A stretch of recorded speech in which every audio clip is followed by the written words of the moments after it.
Hello, this is Dean Kernut, and welcome to the Alpha Exchange, where we explore topics in financial markets associated with managing risk, generating return, and the deployment of capital in the alternative investment industry.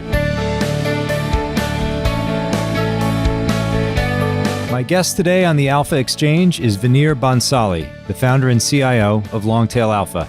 I've known Veneer for a number of years now and have found his research and perspective on market risk to be quite differentiated. Armed with a PhD in theoretical physics, Veneer brings a deep understanding of financial mathematics to developing trading strategies in the derivatives market.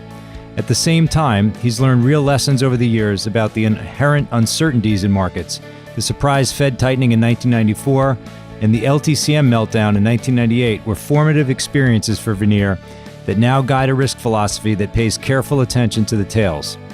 Our in-depth conversation on the extremely low level of market volatility in 2017 uncovers Veneer's framework for evaluating the risks that can emerge when volatility collapses. I hope you enjoy my conversation with Veneer Bhansali. With me today, it's my pleasure to have Veneer Bhansali. He's the founder and CIO of Longtail Alpha.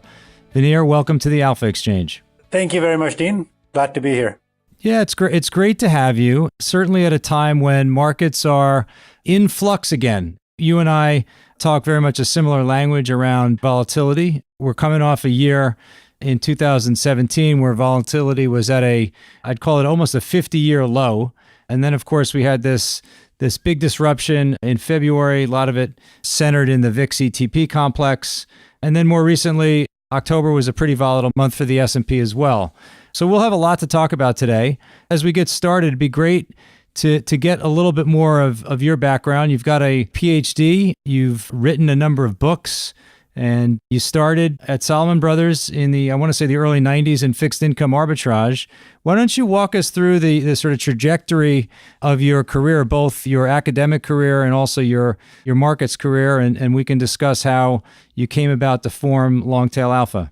Yeah, absolutely. I love to, and I like to call myself an accidental investor. I feel like I'm still on sabbatical from physics. I still have a pretty deep, interest and involvement in physics with my alma mater, Caltech, and I did my PhD in theoretical physics at Harvard many years later. But it was accidental. So the way it all started is I was at grad school in the mid to late 80s. These were the years of the superconducting super collider, the big project that ultimately lost funding. And while I was finishing my PhD, it became pretty clear that my kind of physics, which was kind of offbeat and somewhat abstract, was possibly, not going to get funded because this is, I didn't understand at the time, but this was coincident with recession, and scientists typically don't understand, what's going on, why is funding getting cut? It also follows economic cycles. I really had no understanding. I really actually had no interest in finance whatsoever, but I got a call out of the blue from Goldman Sachs. This was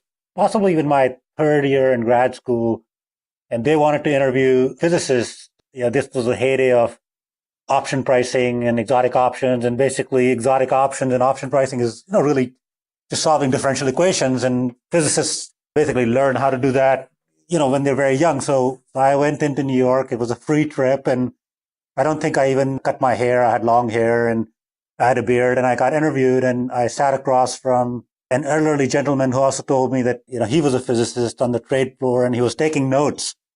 And I could see upside down while he was taking notes, saying, okay, doesn't know any finance, can solve problems, is extremely good at math. Anyway, I went back home and I told my roommate that I interviewed at Goldman Sachs. It was a great free trip. Obviously I'm a physics grad student. I'm never going to do that because I don't even know what these guys do. And I met this guy, his name was, I think, Black or something, Fisher Black. And my roommate, who was an economist, he couldn't believe it that I had just done an interview with Fisher Black. And long story short, I got a job offer to work in research for Fisher Black. And very promptly, I declined it because I didn't really, want to go into finance. I wanted to be a physicist. Little did I realize that physics jobs were going to be very hard to find. I had one postdoc in France and another postdoc offer, down in Texas or some other place. And I kind of had a temporary teaching gig at Harvard. So I said, let me do this and see what happens. I did that for a while and got another call, maybe 6 months later, Now, this time, multiple headhunters, Goldman Sachs and Citibank, and one of the partners from Goldman, who I became very good friends with, came down, tried to recruit me. I said, what the heck? I'll put my physics career on hold, do this for a year, figure out what it's all about. And basically, instead of going to Goldman, I ended up going to Citibank in the exotic options desk for the very simple reason that I knew even less about trading than I did about financial research. And this seemed to be a 1 year or 6 month period where I could go and hang out on a trade floor and try to kind of figure out what these folks do. So for me, it was a little bit like, observing the wild animals in a zoo from the other side. I said, what the hell, I'll go and do this for a year. And at the end of the year, I'm going to quit and I'm going to do my postdoc and become a physics professor. Anyways, ended up at Citibank with a couple of really excellent non-quantitative traders who helped me kind of go up the curve. I had no idea what I was doing. I remember the very first day when I joined the firm, I saw this ticker flashing in front of me and my boss said, okay, pick up the phone and trade this thing. And I said, what do you mean trade this thing? He said, buy and sell. And I said, what is this thing that I'm buying and selling? And he said, it's the bond futures contract. And that's where my love for the bond futures contract started, which obviously I got punished numerous times like everybody else did. I remember in 1994 trying to catch a falling knife. But again, long story short, I really fell in love with the experimental side of finance, meaning the trade floor, and started trading exotic derivatives. Very quickly launched the hybrid and exotic option desk at Citibank in 1992, which became fairly successful. Left in 94, 95, went to Salomon Brothers in the ARB group. There were, people like myself there that I really liked. We had a great time. I learned how to play liar's poker pretty well. Actually earned my first winning was I won 1 year, and my boss at the time ended up giving me, obviously settling, but then also giving me one of his old boats. So, I kind of got interested in it. Fast forward to 2008, 2009. Actually, before that, before we even go that far, we had the 1998 crisis. And right around that time, the Salomon Brothers got shut down, or our desk got shut down. So I ended up going to Credit Suisse again in proprietary trading for a year or so. By this time, I'd already started speaking with Bill Gross, and I wanted to get back into fixed income. And the natural place was to go to PIMCO. So ended up coming to PIMCO in 2000, and I had a dual role. I was in charge of all the analytics and model building in a very typical startup or new PIMCO style. I was assigned certain portfolios, and one of the first portfolios that I started was a hedge fund portfolio that ended up basically being relative value fixed income. That did very well, very successful, and became basically the seed for the absolute return or hedge fund business at PIMCO, which has grown, very, very well since then. Starting in 07, 06, 07, I also started a area called quantitative portfolios, which is what I was running until I left there. And I started in 2015, I started Long Tail Alpha. But the origin of that whole area, quantitative portfolios, which had things like tail risk hedging and trend following and volatility trading, et cetera, was really inquiries from clients back in 03, 04, looking at better ways of managing risk. So, fast forward to Long Tail Alpha, after being a partner at PIMCO for, around 10 years and building this business, I decided that I really wanted to focus on a part of the financial world that I believed was relatively unexploited, which is the whole area of tails or rare events. Yeah, there are some people doing it, obviously, and they're doing it very well, but it's still a fairly sparsely populated area. And secondly, I do believe that traditional ways of portfolio construction and what's in clients' portfolios is missing certain elements that, me and my firm hopefully are able to provide to these clients. So 2015 is when we started Long Tail Alpha, and I'm sure we'll talk a little bit more about that in the next few minutes. That's a great intro to a really substantial background. And a couple of things I picked up along the way. One is you're joining the fixed income ARB group and having some success at Liar's Poker. That's excellent, given the reputation for that team in that game. It's interesting that you're coming at the world from a vantage point, certainly that's overlaps with my own philosophy, which is that it's not to say that tails can't be expensive. They certainly are and often are, but that, as you say, the typical portfolio construction doesn't really have enough of a framework to consider the force, I think, of some of the events that we, have to confront what seems like every 5 to 7 years. And what's interesting, and I've been doing some teaching at my alma mater, St. John's University. I'm teaching a class on financial crisis. And our first two case studies, we looked at the 87 crash and then spent some time on long-term capital, seeing as it's 20-year anniversary.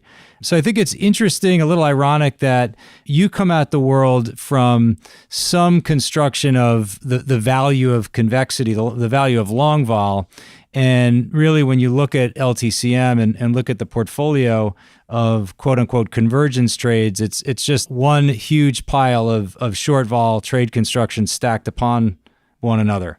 So two things. One, you mentioned 1994, and that was the bond market massacre, right? The unexpected series of moves by Greenspan really upended folks. And seeing as you're out in Orange County, the Robert Citron, the Orange County treasurer, really blew up on a lot of those structured notes.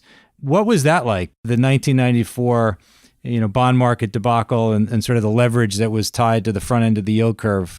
Tell us a little bit more from a derivative standpoint and the kind of trade structures you guys were looking at the time.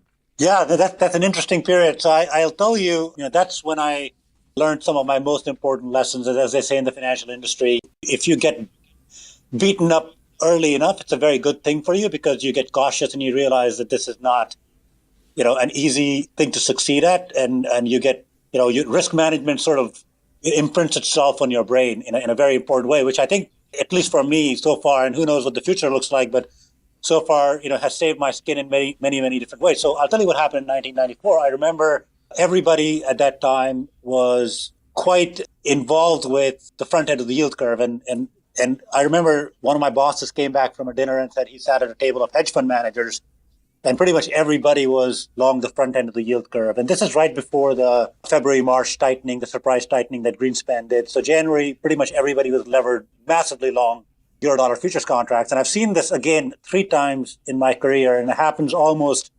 with some sort of repeated precision. So again, you can never forecast it exactly, but you can see, when the same kind of thing starts to happen, it looks different, but it's the same, same wine in sort of new bottles.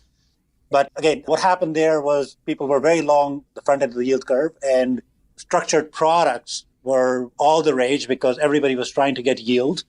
And and you mentioned one of them already, from the Orange County debacle, inverse floaters of all kinds, mortgage securities. And people believed, like they do now and like they've done in the past crises, that they can hedge themselves when the time comes and they can be there first. And even if they're not first, the markets will provide them with enough liquidity. So we'll talk more about this in a second. But the real point is that once Greenspan tightened, my mistake was that at that time I had only had about, call it 2 or 3 years of real institutional derivatives trading experience. So my initial response was to catch the falling knife. Basically, I remember, the bond futures contract that I mentioned, was the first thing that I didn't know how to trade, but I got quite involved with trading, bond futures and 10-year futures. I tried to keep buying them while they were falling like a knife, and they fell. And, obviously you keep justifying, and you start looking at option trades, and you start layering trades upon trades, you start to hedge. And after a while, you realize that your basic principle or your philosophy or your approach, your theory or thesis, whatever you want to call it, was fundamentally wrong. Because when rates started to rise, deleveraging started to happen. There were various structures. There were exotic options. There were hybrids of all sorts where one type of instrument was linked to another type of instrument, and all of those things came home to roost. One thing I like to say is one of my first books that I wrote on exotic options, and hybrid options, that book's sales cycle coincides with releveraging and deleveraging, because when yields are low and when the yield curve is such that it's very hard to make money by just, clipping the steepness of the yield curve, the sales of the book go up because people start looking at structured products in order to generate yield. And unfortunately, today's environment to me feels somewhat similar because after being out of print for a while, there's been quite a few requests for copies of that book. So I ran a new printing. So in the last 3 or 4 years, I've become a bookseller of sorts, selling that book to people who want to buy, exotic options books as well. So a lot of the structures that have come back into the mix today, hybrids and multi-asset structures and yield enhancement stuff I wrote about in the late 90s, because there was a time 30 years or 20 years ago, that the same kind of rhythm was also playing out in the markets. It's funny, as you describe 94, I had my first job at Nomura Securities in 1991 is when I started. And 94 was just before I went to business school. So I was still in the markets at that time. And I'm just thinking, okay, that's 25 years ago. And so let's say the average person in a risk-taking seat, let's say that person has, you'll call it 5 to 7 years of experience. And you don't need all that much experience to start being responsible for managing capital at some firms. So for me, that's the equivalent 20 years ago. That's the equivalent of something that happened relative to my own career in 1970. And that's just a year after I was born. And they say that history is a foreign country. And I always say the history of risk is really a foreign country, right? If it happened long ago from your own perspective, it's just something people can't really learn from, unfortunately. And this is, I think, where some of the risks come with the folks that have only been in a exceedingly low yield and low vol environment, is they just don't appreciate the extent to which markets can change swiftly, right? It takes, like you said, it takes living through it to actually learn the lessons. One of the consequences of Fed policy is that there just haven't been enough lessons from a price discovery standpoint. Yes, absolutely. And I think just to add to that, the central banks and others provide this insulation, and they provide you, and it's been, obviously it's worked out because it rescues the economy in a time of need, but that results in unintended consequences, over leveraging. And like you said, the new generation of traders believe that this time is different, and they are bolder because they haven't had the hard knocks yet. And if they have had the hard knocks and survived, then they're usually promoted and become managers. So, again, every 7 to 10 years, you see this, routine happening. I'm also a pilot. I don't know if you knew that. And, there's a saying in aviation that there's old pilots and there are bold pilots. There are old pilots and bold pilots, but they're rarely old, bold pilots. Because if you are too brave and if you try to take outsized risks, typically, the natural world, the financial world, will ultimately catch up with you. So by nature, I'm extremely risk averse.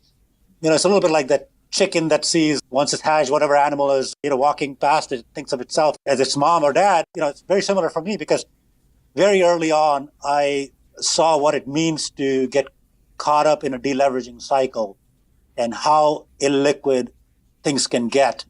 Even this year, there's been a couple of events and occasions where hair at the back of my neck has stood up because it has felt to me like 3 or 4 times I've experienced in the past, 2008, 2009 for sure, the illiquidity, 2000, 1998, 1994. And it is very scary when you feel like even as a small participant in the market, which certainly I am these days, the markets are stretching my ability in terms of, liquidity, certainly for large investors, who rely on the liquidity to be there when they need it. That could end up proving extremely precarious if we had a really bad event.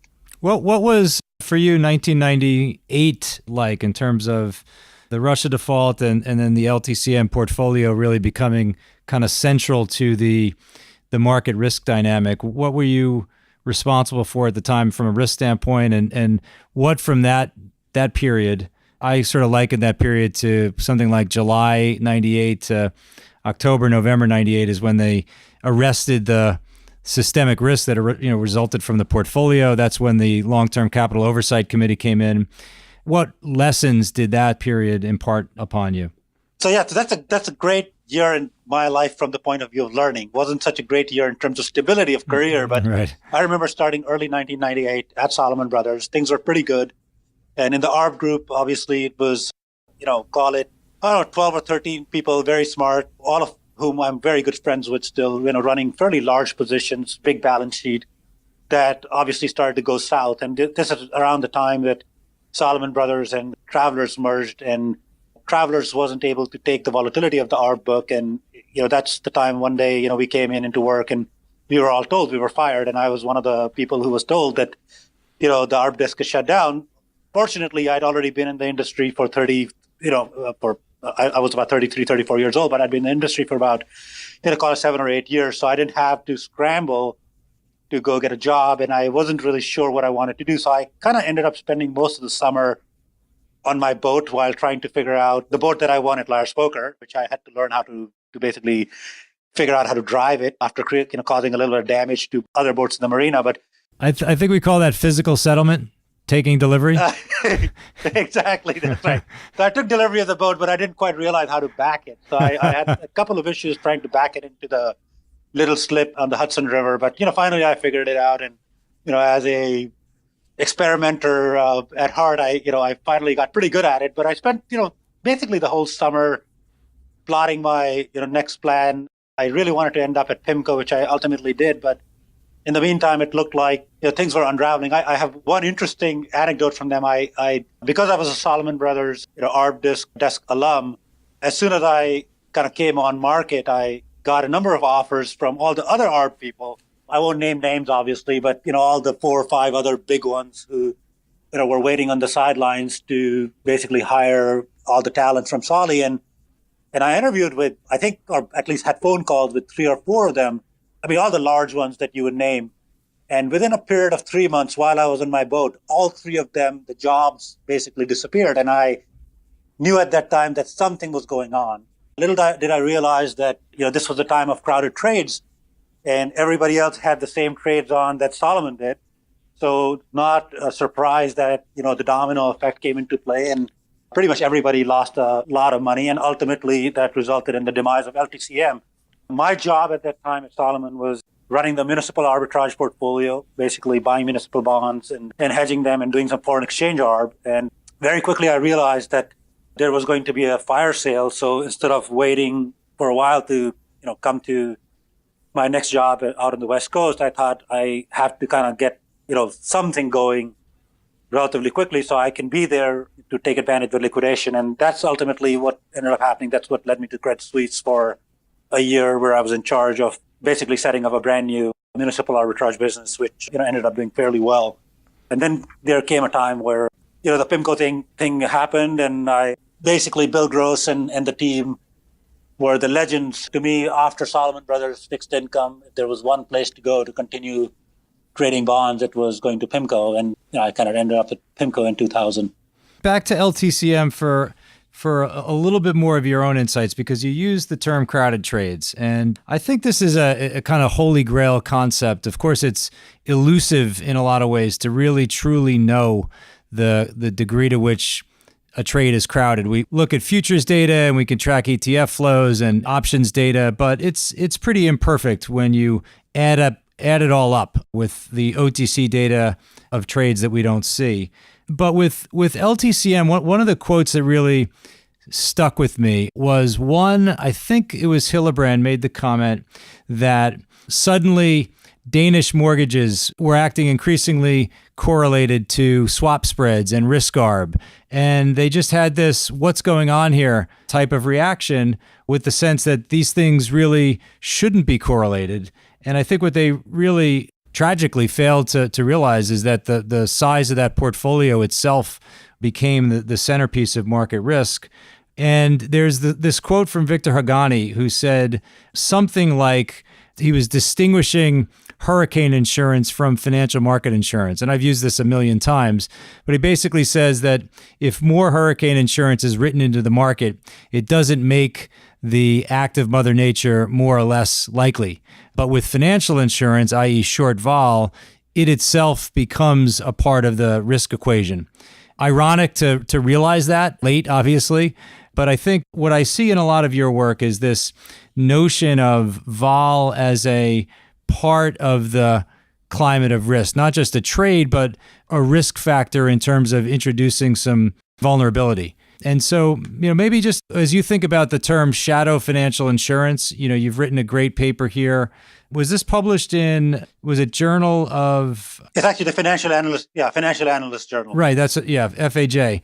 So Maybe give us some as you step back and think about the nature of volatility, especially as investors use it these days in their portfolios.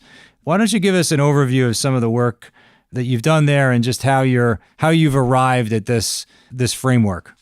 Yeah, so it's very interesting. So, I know Vic and Larry both very well because they're also alums of Solomon. I think they're both brilliant. I agree with most of what they say. I do have to take a little bit of, different tack on the nature versus financial markets, when it comes to hurricanes. Yes, it's true that writing a lot of financial insurance or hurricane insurance rather doesn't cause more hurricanes. Obviously, that would be silly to imagine. However, it's not the hurricanes that matter. It's the damage that's caused by hurricanes. So there's a lot of suppliers of insurance, and this will tie very well into our volatility discussion in a second. That can suppress the price of insurance. If the price of insurance is very low, that can lead to suboptimal construction, that can lead to people taking more risks and, building in areas or, underwriting projects that may or may not, be able to survive a large hurricane. So it's not the fact that the hurricanes themselves are predicted by catastrophic insurance selling, but it is the fact that the total amount of damage caused does react somewhat, maybe to a large degree, to a lot of supply of insurance, even in that market. Now, how does this tie into what we're talking about here? So the paper that we wrote is about this ecosystem that develops typically every 10 to 12 years, and typically coincident with yields being very low, people looking for other places to get returns, and then some sort of good stuff, call it volatility selling, which we all know the volatility risk premium exists, and it's a good thing to have in a portfolio because over time, on average, selling volatility makes you money. But just like, San Francisco Bay, as people say, you can, it's very, on average, it's very low. It's not very deep. There are some very deep places where you can easily drown yourself. So it is with volatility selling. And what happens, in my view, and what has happened at this time around, is a whole ecosystem has developed. And that's what we discussed in the paper. So you've got different timescales and different horizons for people. And they're all under the impression that they're doing different things when it comes to essentially what we call the short volatility trade. But they are all in the same business, which is either explicitly selling volatility or engaging in strategies that, in the paper, Larry Harris, who's my co-author from USC, that we call volatility contingent strategies. So strategies where the rebalancing mechanism, for example, in risk parity or in trend following or in variable annuities, might be triggered off low levels of volatility, or many other strategies, such as even buying credit, synthetic credit, which is linked to the level of asset price volatility that's in various theoretical models. So if you go through this whole ecosystem, at the very top of it are central banks who've encouraged selling of volatility until very recently by keeping rates very low, hence driving people into looking for other sources of return, and implicitly providing a foot on the downside that people are more than happy to assume is down there. And then you've got various people who read the same literature saying that the variance risk premium exists and you can delta hedge it, where I think there's a substantial flaw, which we'll talk about in a second. And then you've got a lot of systematic people, systematic funds who have been taking and doing this now in a institutionally retail sense. So what does that mean? So until very recently, these strategies were the domain of hedge funds and private investors who were, very, I guess, financially independent, so they could suffer the drawdown without anybody finding out what's going on. But many of these strategies have been brought out of the closet, so to speak, or out of the private area into the mainstream. So there's mutual funds out there that very publicly publish their rules on how these levered volatility targeting strategies work, and they have to follow the rules because now it's not about making or losing money. It's more about following the prospectus. And the bigger risk is that you say you're going to do something and you don't do that something. So as these retail strategies become very large, whether it's in trend following or in risk parity, on margin, they can start impacting all the other either directly vol selling strategies or vol contingent strategies across the board.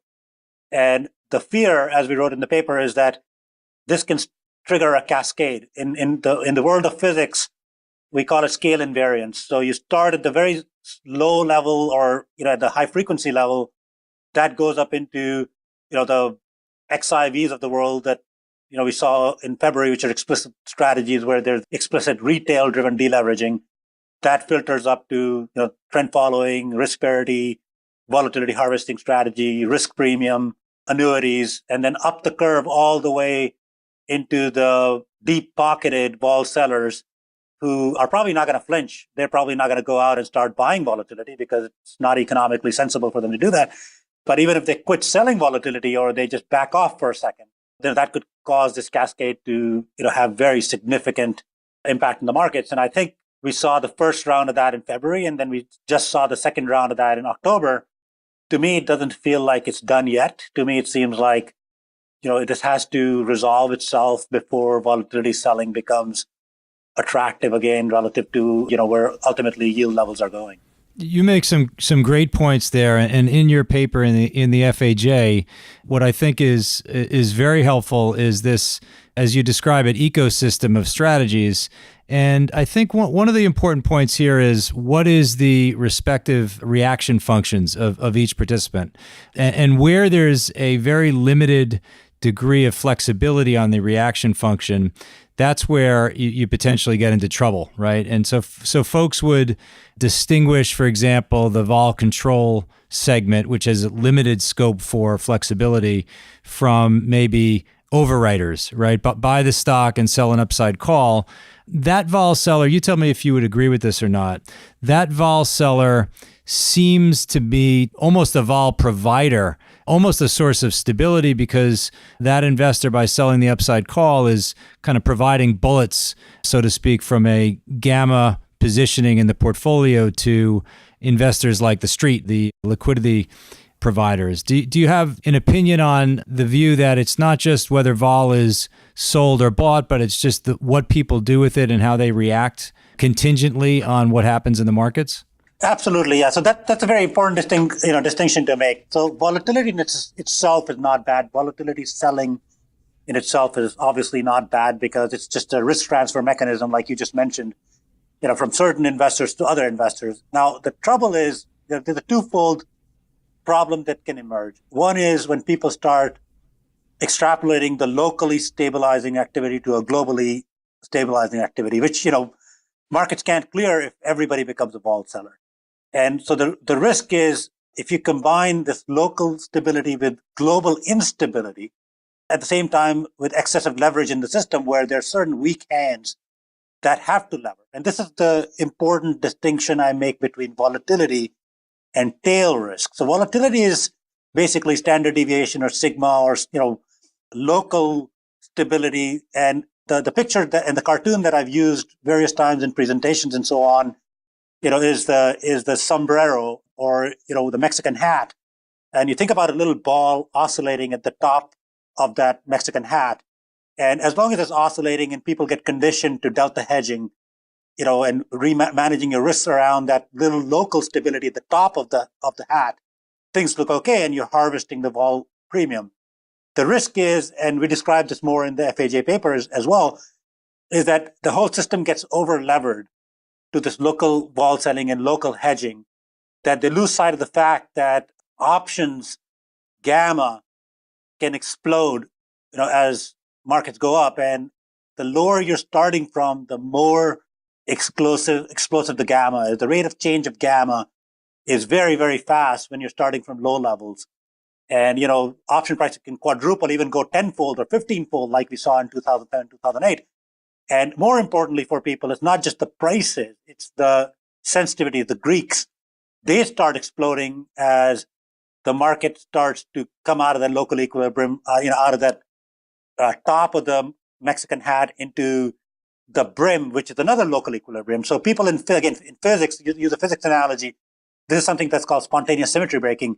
You don't need a exogenous shock necessarily to make this happen. Just the local stability that becomes a global instability because of too many people can cause an endogenous deleveraging, which is precisely how, this works in physics. There is something called vacuum fluctuations, and suddenly vacuum fluctuations result in things aligning, spontaneous symmetry breaking, like you talk about in ferromagnets, like suddenly spins align and a thing that's non-ferromagnetic or non-magnetic becomes magnetic. So suddenly things align and it's all endogenous, right? So when you're heating a cold pot of water, suddenly at a certain point when the temperature rises high enough, that water goes from liquid form straight to gaseous form.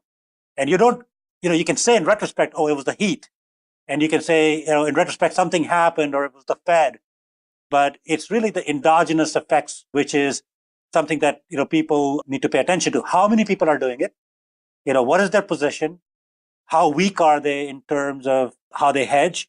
And how rigorous are they about hedging? If they're very rigorous, which is where the mutual fund concept comes in, if you have to be very rigorous and you have to follow a certain prescribed rule, then the risk is that the endogeneity becomes a problem much quicker because people are going to do what they're supposed to do.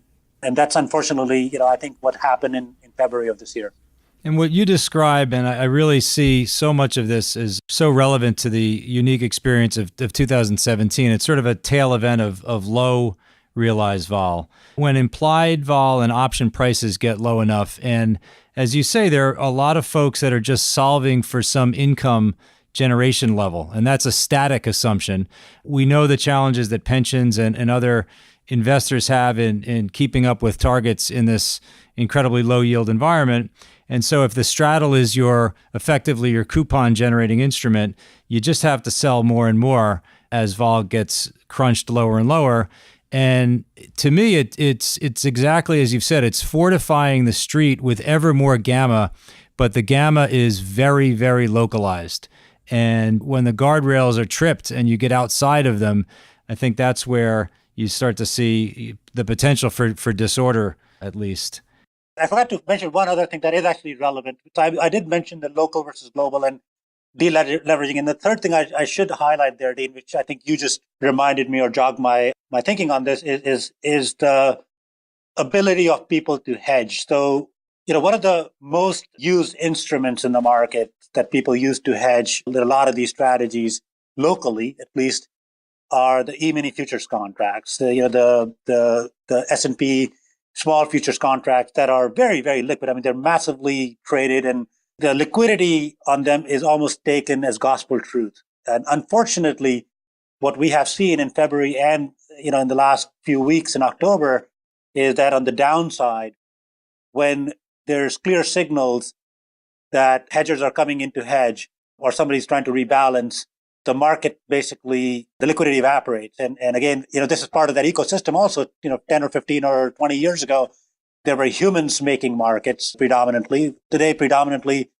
bots are making markets in these kind of futures contracts. And the games that humans play, the rules by which humans play and the rules by which a machine plays are very different. Humans like to bet on mean reversion. Humans like to behaviorally look smart, so they'll provide liquidity when they believe that in the short run, they can scalp. This is not an absolute statement, but relatively speaking, humans are more likely than not to catch a falling knife. On the other hand, just anecdotally and just the way I've understood, things like reinforcement algorithms and so on that work in the financial technology market, financial technology area. These robots, once they start losing, have no incentive to provide the liquidity. So the liquidity that everybody has been relying on is likely to prove very fleeting. And unfortunately, that's what's happened in the big sell-offs this year, is there's been absolutely no liquidity and the order book has been very, very small. So one of the things that people point to both in February and then more recently is this notion of whether it's risk parity, vol control is often thrown into this category of these quasi-short gamma strategies. Your ex-colleague, Mohammed Al-Ayran, has often used the term liquidity illusion, where maybe a long period of benign outcomes in markets just leaves them with a greater sense of the ability to transact in any size at a real tight price, and that we overestimate the ability to do that. What do you say to the sort of quasi-short gamma component of the marketplace? How do we measure it? There's a lot of folks out there on the sell side trying to put pinpoint numbers around how much stock is to buy or sell based on the imbalances in these models. What's your view on just that product set, the sort of short gamma product set that's driven by things like vol control strategies? I think it's, one of the great things about financial technology and the democratization of finance, which I think has happened in the last 7 to 10 years, is that it's very easy. And also, I should add, great schools who are teaching a lot of people, financial engineering, and access has become much easier. So you take this whole other part of the ecosystem that, trading and investing and market making, putting in your models into practice has never been easier like it is today.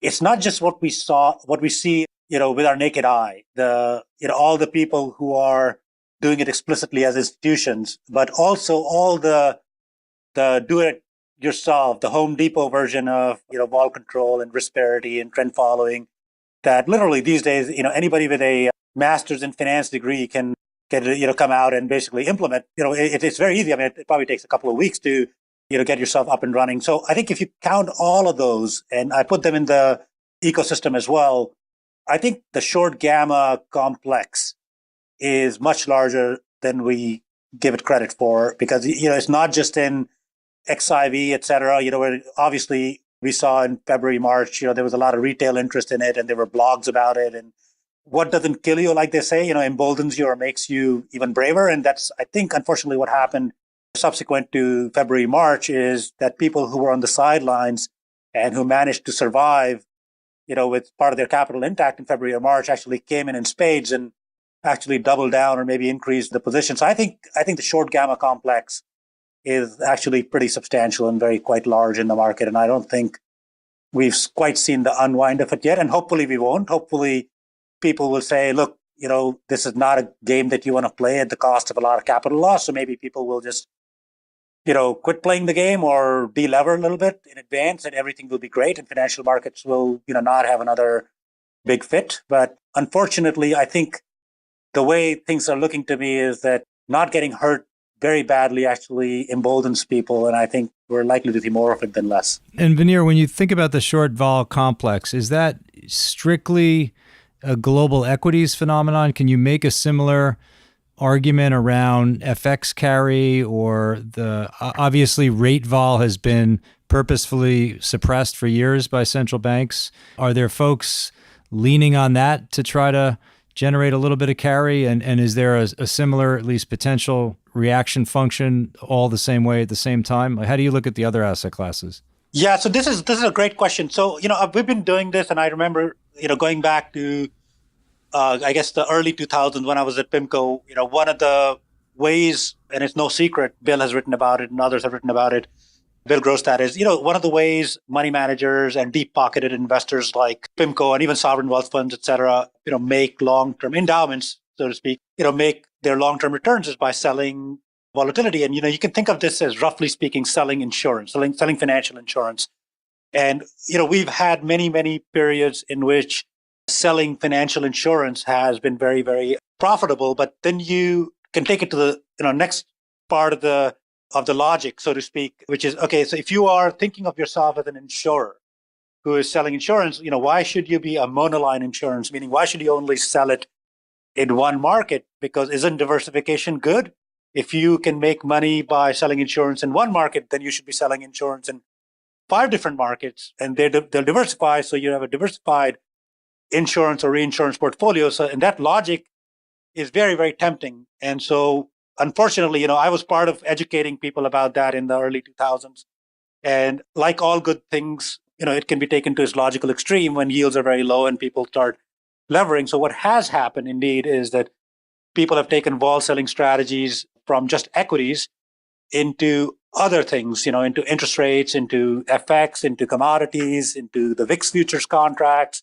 Wherever there's vol, you're supposed to smack it because you're supposed to, take that variance risk premium. So unfortunately, the net result is that everybody's become or is becoming a multi-line financial reinsurer. And unfortunately, again, some parallels, and again, I hope we don't, run into a crisis like 2007, 2008. But in 2007, 2008, people who had no business being in the shadow banking business because they didn't have a banking license, all the asset-backed paper and the SIVs and so on, as you and I well know, they ended up in the shadow banking world. And there was a very good logic to it, which was, look, if the banks are not going to do it, you should provide liquidity, through these structured vehicles, because over the long run, housing markets go up, not down, and you should be doing it. I think,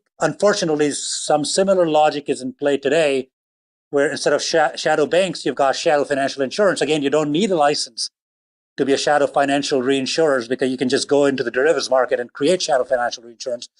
And if enough people start doing it, without a license, so to speak, you run into the similar, structural problems like you had in 2007, 2008. And again, these are levered. These are beer derivatives, not very different. Uncannily, the SIV was replaced with an XIV. I mean, some of the parallels are just unbelievable to me. The rhythm of, history repeating is just uncanny from that point of view. So yes, the short answer to your question is volatility is being sold, I think, in all different markets. There's a lot of volatility and, tail risk selling tourism in the marketplace. There is solid academic literature that relies on certain assumptions that, as true market participants, we don't believe we should believe in, that justify why this is a good thing to do. And as in all things, when you take something that's good to its logical extreme by over-levering it, I think you saw the seeds of a debacle. Yeah, I wonder if we'll look back on this, again, this hard to get away from the Fed's role, first as firefighter, but probably took it too far in guiding market outcomes. And you think about the force of forward guidance, especially as articulated by the Fed, it becomes something that you really have to lean on, whether it's just exploiting roll down in vol curves or rate curves, vol risk premium, even if implieds are low, if realized is even lower, you're almost forced to. One of the areas there has been a lot of risk premium, but no real materialization of risk for years now is U.S. inflation. Despite their best efforts and throwing the kitchen sink at trying to raise inflation, they've gotten it up a little bit, but it's certainly been something that from the folks that were very worried about tails of inflation to the upside, they certainly will call them early, I think, at this point, but it would also be easy to call them wrong. I'm personally not a believer in secular stagnation, the theory espoused by Larry Summers, but it's easy to see that inflation is just really, really hard to come by. I was hoping you could talk to us a little bit about some of the work you've done there on the sort of option-centric ways to protect against inflation. What are those vehicles, and is this a tail risk that long tail alpha is also concerned about? Yes, so we look at all tails. We are agnostic to asset classes, obviously, but to answer your question, so yes, inflation, you can play both sides of the argument, which I'm prepared to do as well. So on the one hand, there's secular forces, demographics, technology, productivity, et cetera, which are deflationary, and clearly there's a lot to be said about it. But on the other hand, you've got this, what you just mentioned very aptly, throwing a lit match on kerosene. So you've got all the central banks suddenly switch from inflation being bad to deflation being bad.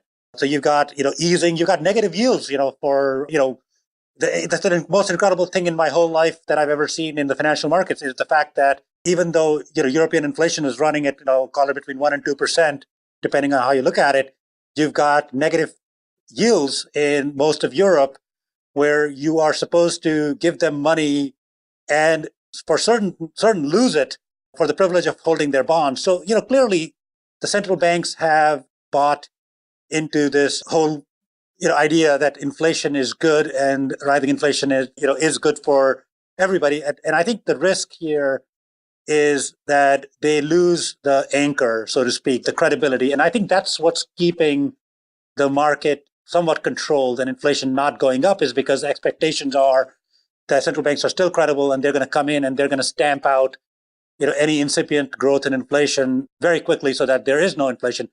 Unfortunately, to me, it's not so simple, because going back to what happened in the 70s, and maybe you have to look at the 70s and 80s, you had a central bank or a Federal Reserve system that was on the easy side of tight, meaning they were keeping policy easy. And that's obviously a global phenomenon. Interest rates are, 0 to negative in most places. You had a political center or fiscal area, clearly in the US, which is asking for lower rates, more growth, which in itself is inflationary.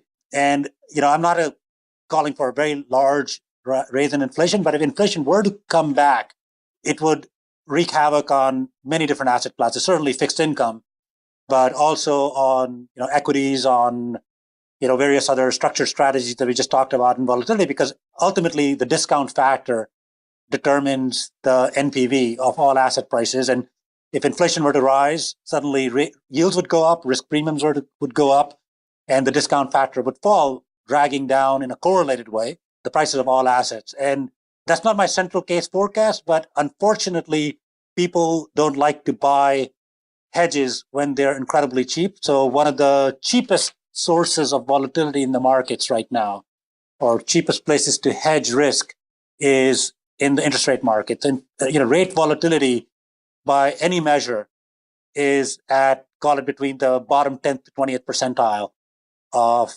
history. So look at swaptions, look at whatever you want to look at.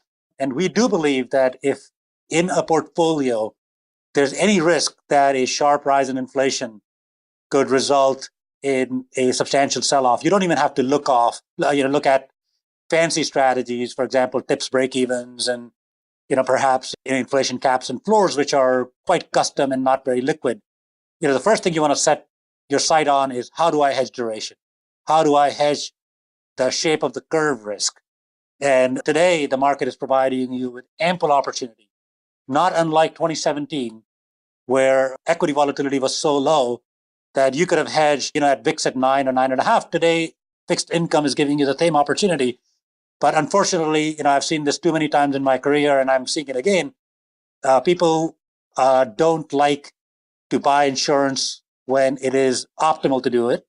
People buy insurance after the event or during the event is happening because that feels better. Because again, there's a lot of behavioral literature on this topic, is that people like to count their wins or their gains and losses in a way that doesn't aggregate in the proper way. So mental accounting plays a very important role, in how and when people decide to hedge their risk. Unfortunately, fixed income hedging, even though it's cheap today, has basically no bid to it currently. I like to say that, market prices, when they're really stable for extended period of time, and I would put inflation in that camp, I would put equities in that camp from last year, they steal your imagination from you, right? You wind up living in the moment too much, and that sort of over extrapolation phenomenon that we're all vulnerable to becomes a reality. You just sort of believe that tomorrow is going to be like today, and you just bootstrap that out, and it prevents you from seeing the potential reaction to markets. But yeah, I think that's a real interesting one. And the other thing I would say is just, it seems to me that embedded in risk management frameworks is, by and large, a consistent and reasonably strong negative correlation between stock and bond prices.